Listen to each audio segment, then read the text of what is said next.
ఏళ్లలో విద్యార్థుల్ని మోసం చేసి విద్యా వ్యవస్థని సర్వనాశనం చేసిన కంసమామ మన మాజీ ముఖ్యమంత్రులు జగన్మోహన్ రెడ్డి రేపు 5వ తేదీ ఇంకొక కొత్త నాటకాన్ని తెరదీశాడు. అదేంటంటే ఫీజు పోరు అంట.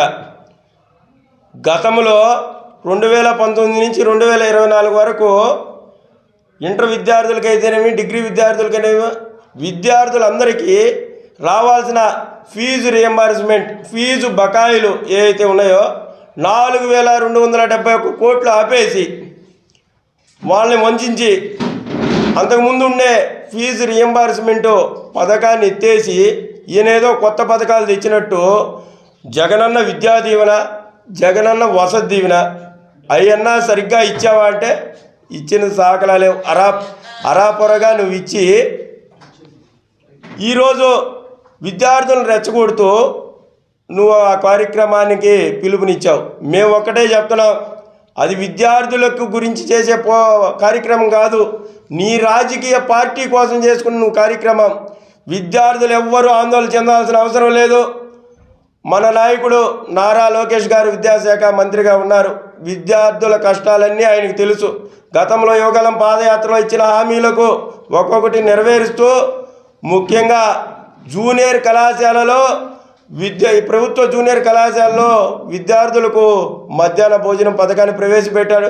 అదేవిధంగా 4,271 కోట్లు నువ్వు ఆపేసి బకాయిలు పెట్టిపోతే దాంట్లో కూడా 788 కోట్లు విడిపించిన ఘనత మా యొక్క నాయకుడు చంద్రబాబు నాయుడు గారు, లోకేష్ గారిది. ఇవన్నీ విద్యార్థులు తెలపాలా. మన జిల్లాకు సంబంధించి నిన్న కాకాని గోవర్ధన్ రెడ్డి గారు మాజీ మంత్రివర్యులు, ప్రస్తుత జిల్లా పార్టీ అధ్యక్షులు, ఆయన మాట్లాడుతున్నాడు. ఆయన ఏమంటాడు, ఫీజు పోరు విద్యార్థులకు తక్షణం చేయాలంటాడు. తక్షణం అంతకుముందు తెలీదా విద్యార్థులు ఎంత ఇబ్బంది పడుతున్నారు? మీ యొక్క సానుభూతి పరులు కాలేజీలు కూడా, యాజమాన్యం కూడా మీ యొక్క జగన్మోహన్ రెడ్డి గారి మీద నమ్మకం లేక ఫీజులు కట్టి హాల్ టికెట్లు తీసుకోవాలి, ఫీజులు కట్టి సర్టిఫికేట్లు తీసుకోవాలంటే విద్యార్థుల తల్లిదండ్రులు రోదనతో ఇంట్లో వస్తువులు తాకట్టు పెట్టి సర్టిఫికేట్లు, హాల్ టికెట్లు తెచ్చుకున్నారు. వీటి గురించి మీకు తెలియదా?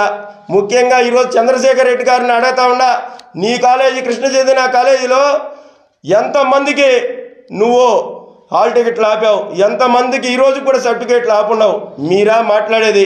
ఇది కేవలం రాజకీయ ఉనికికి కోసమే ఈరోజు జగన్మోహన్ రెడ్డి గారు ఆడుతున్న నాటకం తప్ప మరొకటి లేదని మేము తెలియజేస్తా ఉన్నాం.